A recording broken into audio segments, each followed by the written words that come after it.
Ayun, may nagpagawa ng control alternating pump na automatic. Ito yung loob, ayan. Meron siyang run, standby, trip, saka voltmeter. Merong manual, off, auto. Pag manual mo, tutok mo sa pump 1, off or pump 2. Ayan, testingin natin ngayon. Ito yung main, ito yung control circuit. So papansin mo, naka-on yung standby mode saka voltmeter. Then gumawa ako ng float switch or pressure switch.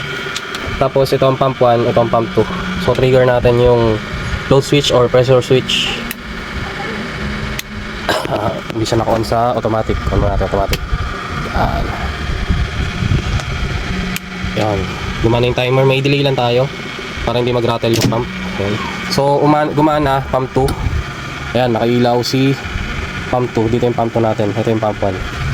Then for example, napuno at nagbawas ulit, dapat ang gagana yung pump 1. Ito. Yun. So gumana sa pump 1. Nag-alternate sila. Ayan.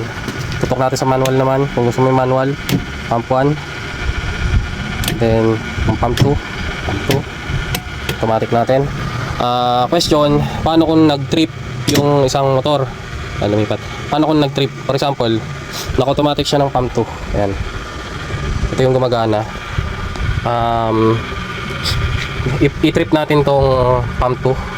Dapat gagana pa rin si pump 1. Ayan. So lumipat siya sa pump 1. Ayan. Nagtitrip ngayon yung pump 2. So hindi nagagana yung pump 2 niyan kasi nag-trip na eh. Ayan o. Tapos nag-on ulit. Ayan. Automatic, pump 1 pa rin yung gagana dyan. Hindi na siya mag-alternate kasi nakatrip yung isa. Ayan. Ayan, pump 1 na lang gagana. Ganun din dito sa pump 2. Temporary stop natin to. Ayan. Automatic natin. Ganahin natin yung pump 1.